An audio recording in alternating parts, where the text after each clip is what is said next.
The story of Upbuild began in a monastery. On our quest to understand ourselves more deeply, we recognize that it is our attachment to our egos, our identities, that gets in the way of being our true selves. This podcast will help you understand your ego. It will help you better understand your inner world, the motivations, insecurities, and emotions that affect your every action and relationship. Welcome to Upbuilding the Self. Hi everyone, this is Vipin, and I'm here with my colleague Michael. Hi Michael. Hey Vipin, and hi everyone. How are you? I am really excited for this conversation. It's been a long time coming, and to be here with you and to be having it is very exciting. Okay, well, no one knows yet what is the conversation we're about to have. So let me introduce it. So Michael, you and I have had the privilege of taking a year-long course on parts work, which is based on internal family systems. And we've done that course with Guthrie Sayen, who is one of the most exceptional instructors that I have ever learned from. And the course just wrapped up 2 weeks ago. And you suggested that we record an Upbuilding the Self episode on our takeaways from the course and how parts work has affected us. And I thought it was a great idea. So here we are. And I get the opportunity to interview you today and hear about your insights. So thank you for suggesting this and for being such a willing participant as well. Thank you. And as I shared with you before we were recording, you are as much an expert in parts work as I am. So hopefully we can both share our experiences as we have the conversation today. Yeah, absolutely. Absolutely. I mean, I wouldn't call myself an expert at all, but I would call myself a learner here and here sharing our learnings. So maybe we could start with the question, what is parts work to begin with? And I mentioned also internal family systems. So maybe you could just describe what is parts work and how does it relate to internal family systems, or IFS as it's often referred to? I almost think of them interchangeably. Parts work is really a framework or a system for understanding our inner world. And it's been used in various therapy settings. We use it in coaching.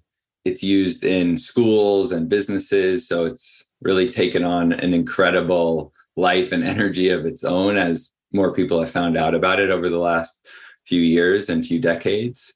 And our teacher, Guthrie, he likes to call it a way of life. So you don't even need one of these formal coaching or therapy relationships to use it, because it's just a way of thinking about what's going on inside of us. And the idea is that each of us as human beings are made up of a series of parts or little sub-personalities. And these parts, you can basically think of them as human beings. They have their own fears, desires, needs, strategies, and they want stuff for us. These are the parts of us that are running our lives. They're the ones pulling the strings. And the whole idea is that if we're able to bring a voice to these parts, to really understand them, to get to know them on a much deeper level, then we can more healthily integrate them into our lives. Okay, good. So it sounds quite complex, actually. Yeah, and it also can sound a little woo-woo, a little new agey. I certainly, when I first heard about it, I was like, sub-personalities. I have little beings inside of me that are running the show. I think that's a natural reaction. But for anyone who has ever said, there's a part of me that feels this way, and then there's another part of me that feels that way, or there's a part of me that wants to do X, but another part of me that wants to do Y. There's a part of me that wants to work really hard and can't stop working. And then there's another part of me that wants to watch YouTube all night. You're doing parts work. That is really the first step in parts work. Yeah, this multitude of personalities that exist within us that have different desires and needs. Understanding those parts a little bit better, bringing them to the surface rather than having them be sort of running the show without our awareness. Exactly. So what converted you? You just mentioned that you first thought of it as a little bit woo, and now you don't feel that way at all. You're really excited to record a podcast about it. What converted you?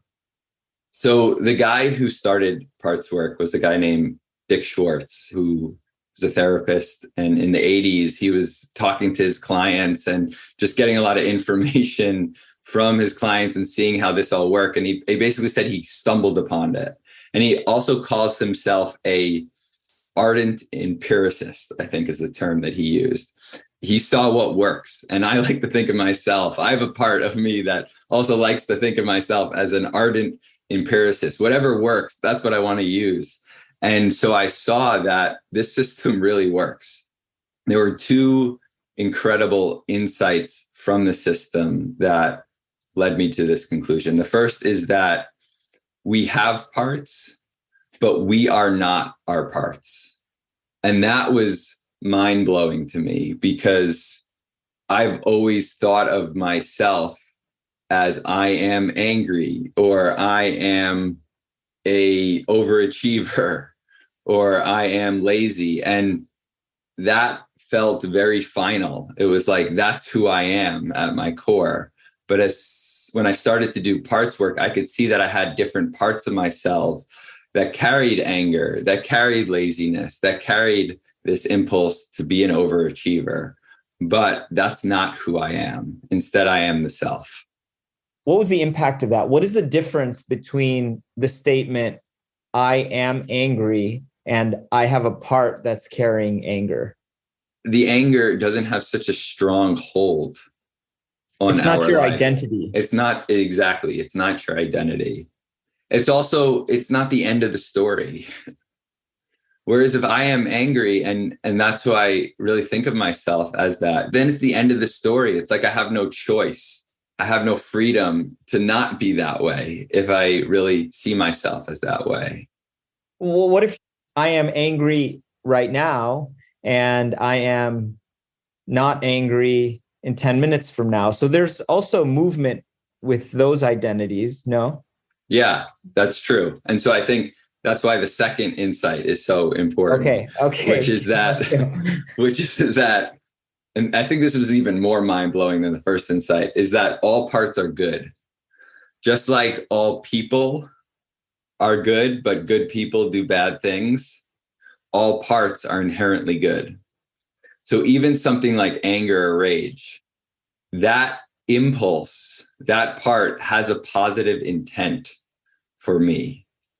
Yeah, the part of you that is angry or even carries anger or rage has a purpose. It's trying to serve you in a certain way. And that's its positive intent. Exactly. It feels like it needs to use the strategy of rage or anger in order to serve me in a certain way, based on my internal wiring, based on my conditioning, based on things that happened to me throughout my childhood and even into my adulthood. This part of me has taken on the belief that it needs to be angry in order to protect me in some way. And that was hard to take at first. But once I started having some of these dialogues with the part itself, I could actually hear what that positive intent was. And what was the impact of that? The impact of that was that I could start to, first of all, get where it was coming from, have compassion for it. And again, that's meaning for it, the part. Yeah. And again, this part of parts work sounds a little woo-woo, but if I were to think about it, this part of me works really hard. This part of me works really hard. It's on constant alert. It's exploding at various times. And it's also a part of me that I have judged for a long time. It's a part of me that I dislike quite a bit because I've seen it wreak havoc in my life. By understanding where it's coming from, what it wants for me, then first of all, I can have compassion for it and start to have dialogue so it doesn't have to have such a strong hold on me. Yeah. And what is the result of the compassion that you feel for that part?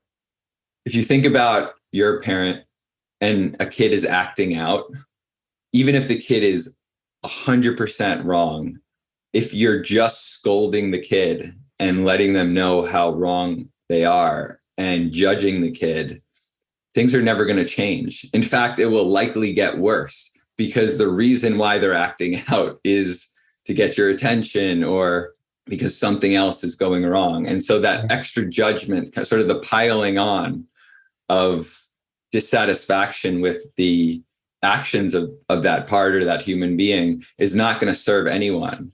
Yeah. In fact, it'll only make things worse. And so by having compassion for it, it helps it to relax. It helps it to see that actually I have similar objectives, similar goals as it might have for me. And maybe there are other more productive strategies that I could employ that would also help it meet its goals. Yeah. That's a really helpful analogy to the parent-child relationship. And you sort of have all these parts that have needs, and how do we treat those needs with compassion? Yeah. And I've even named my parts. That was something that was suggested to us. My anger part is called Johnny Anger. It's Johnny like a very, Anger. he's a very, it's a playful name so that I don't take it so seriously. It's like a little being that sits on my shoulder and I can be in dialogue with him. And he's a little kid. He's not a mature adult. He's a little kid who doesn't have so much self-control and really thinks that he needs to employ these strategies. And it affects my life in big ways, but he is just a little kid. And if I treat him like that with respect, appreciation, I hear from him, then he doesn't act out as much. Yeah. Wow. So what is Johnny Anger like now after doing all of this work? And what in your relationship with that part, how has it shifted?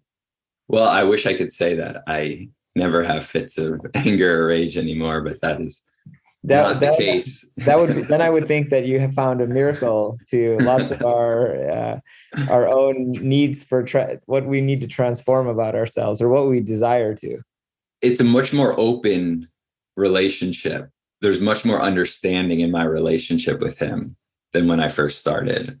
Mm-hmm. And so when these things do happen, when there's an incident or I lose my temper, hopefully in the moment I can actually like call a metaphorical timeout and have a little bit of dialogue with him. And that will happen at times. Sometimes I don't catch myself in the moment and the anger and rage is too much and I'm able to process it a little bit more later on. But I have a language, I have a framework, a system, a tool to actually think about all of this. And so when the anger does happen, I also don't go as much into spirals of shame and feeling bad about the anger, which is also not helpful. It's not that I'm condoning the losing the temper. That's not what this is about. But if I go into shame about having a temper, that sounds like another part that shows up. Exactly. And that's the cool thing about parts work is like, there's just always stuff to discover. And we have to deal, in order for me to truly deal with the anger part, I also needed to deal, and this was separate, to deal with the part that feels very judgmental of my angry part, because that part had a very positive intent as well. Even though he's incredibly judgmental, he causes me a lot of shame. He didn't want me to have to experience the negative effects and for the people in my life to experience the negative effects of the anger. As you talk about this part that carries anger and how it has positive intent, and this other part that carries shame that's also there to serve you, and this third part that is a very judgmental part, but you also see its positive intent, I'm left wondering, we have this multitude of parts, they all have positive intent, and they all seem to be, or you would hope that they're somewhat under our control, but maybe that's the pivotal misunderstanding. But with all these parts with positive intent, still we can act and behave in ways that are not aligned with who we want to be. But then immediately what I thought of is, well, even if you extend that, you said all parts are good, just like the understanding is similar that all human beings are good. And if that's true, we still have a lot of conflict. We have war, we have a lot of challenges and difficulties. And so that's the same thing that's happening inside of ourselves when we are acting or behaving in ways that are not how we would like to be or not aligned with our values, even if all the parts have positive intent. What would you say about that? I think this is why Dick Schwartz named the system internal family systems, because just like a family, which can often be dysfunctional, there's a lot of different parts to the family. And even if everyone has a good intent, people have their own way of seeing things and their own ways of relating to each other and different fears and desires. And also, one of the key insights from parts work is that parts take on burdens. They take on these strategies which come from fears. And those are the things that actually do wreak havoc in our lives. So even if they have a positive intent to have us be, in the example of Johnny Anger, he doesn't want me to get taken advantage of. He wants me to reach my maximum potential. He wants me to have relationships that I can trust. And so when he sees something that violates that, he goes into action. Yeah. Because he's taken on the belief that he needs to go into action. And so just because somebody or some part has a positive intent does not at all ensure that things will go well. Yeah. And now with the dialogue that you've been having, it sounded like you're saying he doesn't necessarily feel as quick to go into action. Sometimes yes, but sometimes there's a little bit more space where you can sort of talk him off the ledge, so to speak. That's right. Yeah. You've recorded a episode in Rotor Reflection on creating space between stimulus and response. And this is that. And it's also a clear call to action about what to do with that space between stimulus and response. Yeah. In the space, I can have a dialogue with my parts. It's like there's a yellow light. There's just the red light.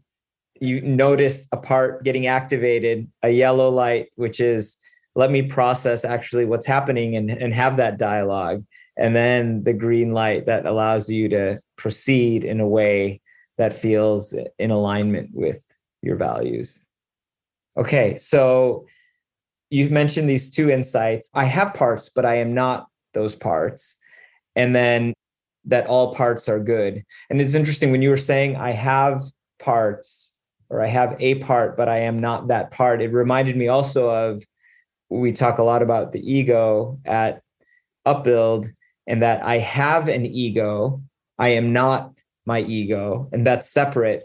It also reminds me of, we recorded a podcast around this phrase, there I go again, which to me is similar to thinking about my part getting activated. And often when I say there I go again, which is a phrase that we use a lot to see ourselves as distinct from our egos and seeing our ego patterns emerge, that's very similar to what you're talking about here, where I might see a part get activated and say, there goes Johnny Anger.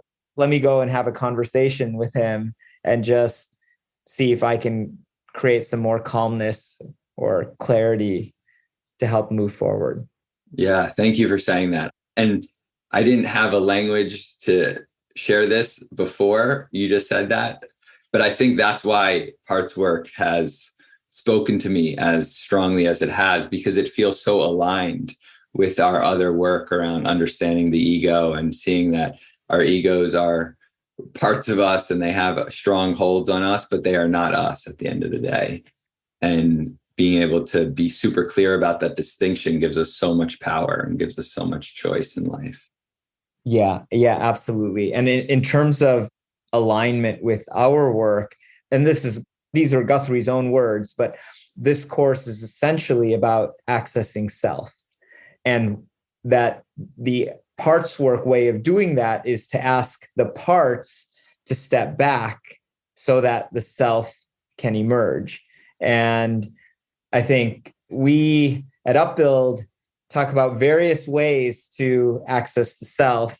And a lot of that is working on our ego, because that's getting in the way of our true self, this sort of spiritual core of who we are, our essence. And another way is by cultivating that spiritual core. And parts work to me is, it relates to working on our ego, but it's been such a beautiful year-long study in how do I let these parts that are forward and active ease a little bit, step back, and allow my truest self to step forward and emerge. Yeah, beautiful. And now that we're talking about the self, that can also feel like a pretty out there concept of like parts, self, I am the self. So what does that actually mean? Yes. And another one of the greatest insights, I feel like I'm going to keep saying this throughout our conversation, is the 8 C's. So the 8 C's are characteristics, feelings, qualities that give us a clue that we are operating from the self. So when we are operating from any of these 8 C's, we know that they're self-present. Yeah. That the self is characterized by these 8 words that all begin with the letter C. Yes, exactly. So the 8 C's are compassion, creativity, curiosity, confidence, courage, calmness, connectedness, and clarity. And I was shocked that all of these could actually begin with the same letter. I thought you were going to say you were shocked that I have all of these traits within me. Yeah, we'll get to that. But my first thought when I heard this was, how is this feels too cute. This feels like too much of a jam a round peg into a square hole. But the more I sat with it, and also the more I used it in both my own self-work and in client relationships as a coach myself, it just brought so much clarity to what the self is and how do I know if I'm being myself, or how do I know if I'm being my parts. All I need to do is to check in. And we've all had the experience of feeling compassionate. We know what it feels like to really be in a space of curiosity. We know what it feels like to feel calm. And on the opposite side, when we're feeling agitated, it means we're not operating from enough self. So the opposite, the antonyms to all of these words also help give me the clue that I'm operating from parts rather than from self. Yeah. And this was a big insight. Amazing. So these 8 C's also help you identify when you have more of yourself present versus yourself is sort of lost among the sea of all the parts. Yeah. And the reason why that is important is twofold. First of all, this is what we're shooting for. This is our North Star. We want to be more and more and more coming from a place of self. And second of all, we can only do the work of hearing from our parts and having conversations with them when there is some self present. Yeah. One of the other things that Guthrie shared that I thought was also very poignant and insightful was that he said the overarching goal of this entire program is to help each of us access and coach from what he would say a critical mass of self, so that we can help others access and live from a critical mass of self. He would talk about only needing a modicum of self is enough to actually heal a lot of parts. that are carrying burdens. It's been our experience that when we have that modicum of self, it naturally builds.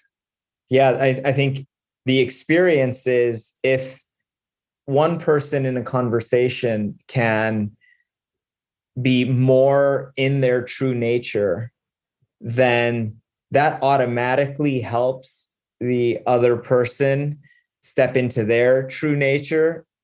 It's kind of like when we do a lot of work with the Enneagram and our ego masks, we talk about what happens when in a conversation, one person is able to remove their mask a little bit and just be more authentic, more vulnerable, be who they are.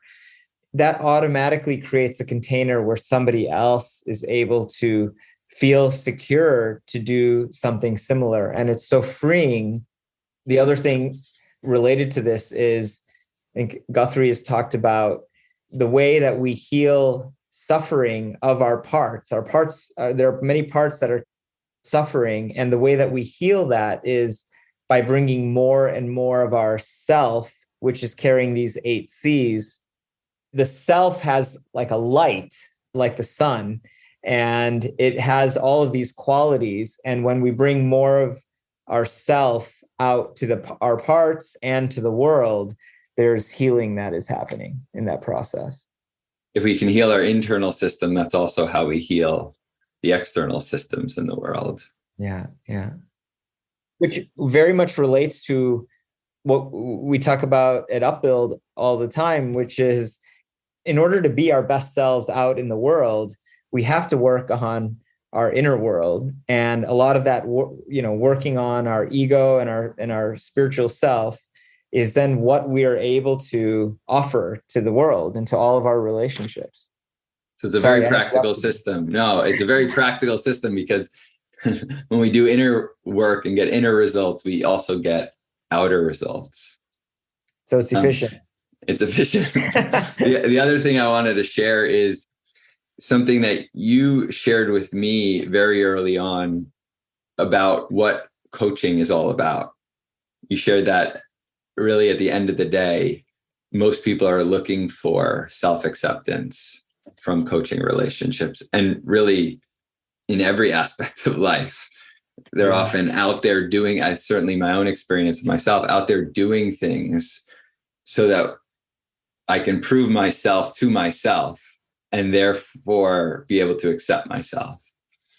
So if we think of self-acceptance as one of the main goals of coaching and of life, this system is really helpful in doing that because we stop rejecting these parts of ourselves and instead can integrate them into our life. And all of a sudden, I stop rejecting myself. Yeah. Thank you.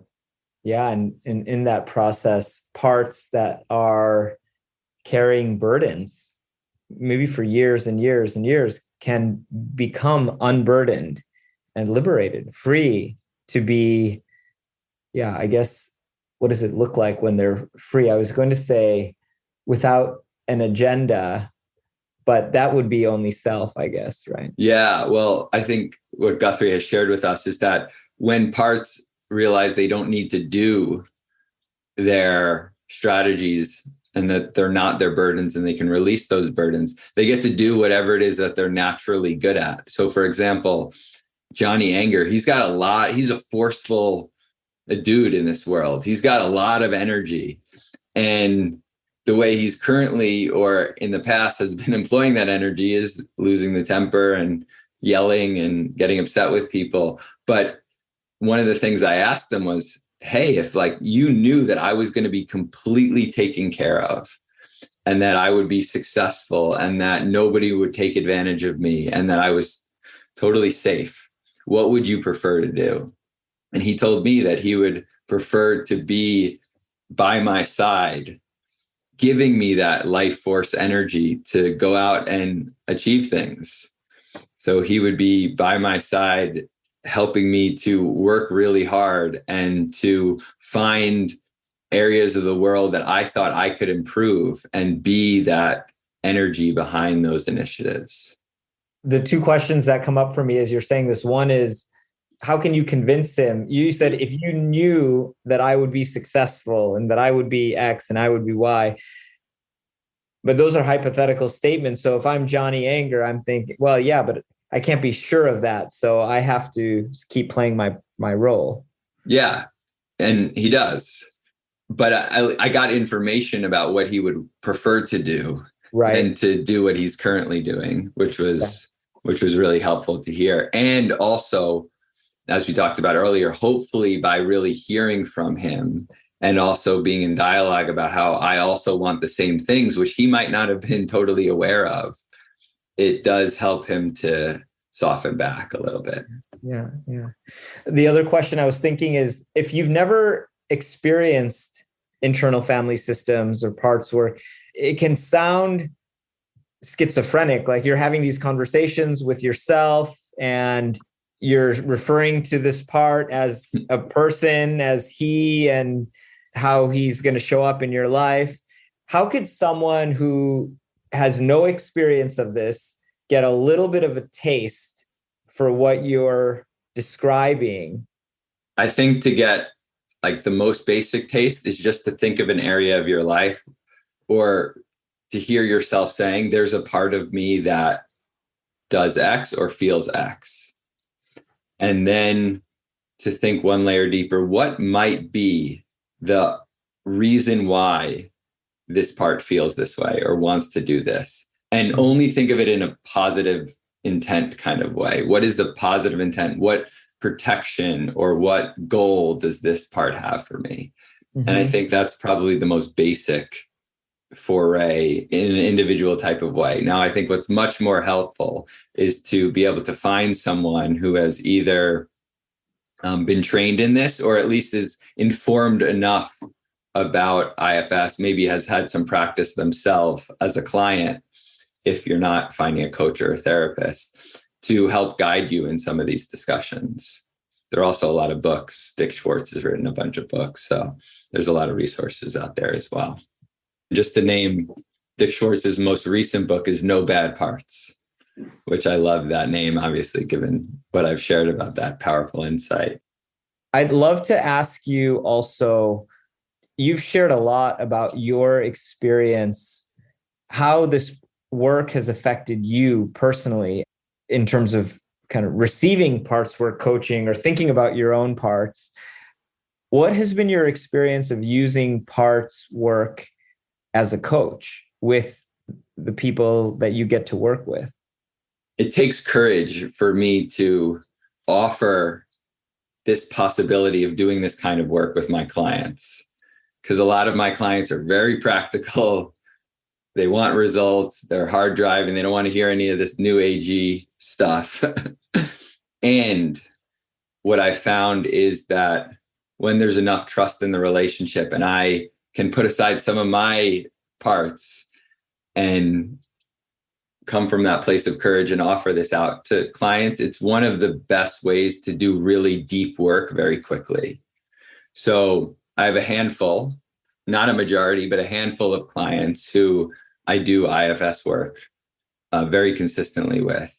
And those sessions are almost always deep and powerful because they come in feeling some of the polarities or feeling some of the negative effects of their parts. And through this like pretty clear and systematic way of looking at these parts, and there are very specific questions that I, as the practitioner or another practitioner, would ask to help deepen the understanding of the parts, to hear the positive intention, to help them release these burdens, and then to understand what they would prefer to do if they weren't taking on those roles. And it's been amazing. So I can't say that I have the courage to do it with everyone. Some people won't relate to it or would have too many parts, too many defense mechanisms against doing that. But I always hold it in my mind that maybe there'll come a day in each of my relationships where I can bring parts work into the practice.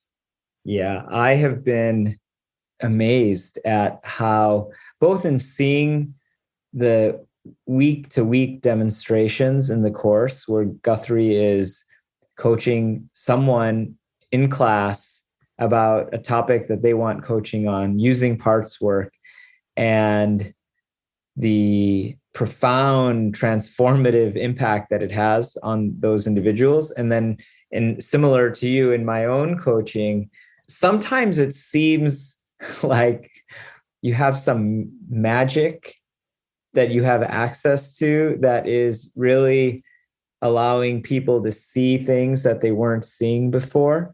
And it reminds me a little bit of how sometimes, again, with our work with the Enneagram, which is a personality typology that we use at Upbuild, that gives us sometimes a blueprint on what might be happening inside in someone's inner world.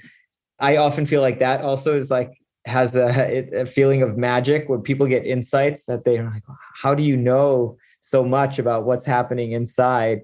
And I feel similarly about parts work, that it feels like you have some magic that you have access to.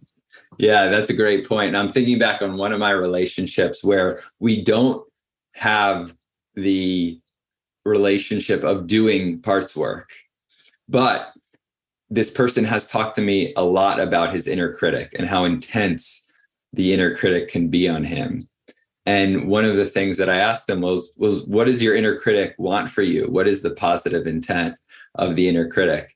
And so it wasn't like a full parts work demonstration or a full parts work coaching, but it was just one question that I got very clearly from my parts work training. And for him, it was mind blowing that he could see that actually his inner critic wanted all these good things for him. And it just helped to relax how unhappy he was with his inner critic, which of course has had the effect of making the inner critic not so loud. Wonderful example. So what is next for you on this journey of parts work? Both as a sort of recipient of parts work and as a coach. Well, as a recipient, my overachieving part has taken a Google spreadsheet and started to map out all of my parts. So I think I've identified 35 parts so far. And, just getting a sense of like, what are my family members of my internal family system? So I want to continue to map that out. And I am continuing to work with my partner from the parts work course far beyond the ending of that course. So we will be coaching each other on a weekly basis. So I hope to deepen my understanding of the different parts that I've been able to map out. And then in my own coaching practice, I want to get more courage to offer this to other people. So if any of my clients are listening to this, please ask about parts work.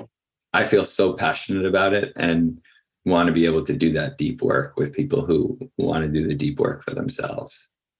That's amazing. Thank you for putting that out into the world.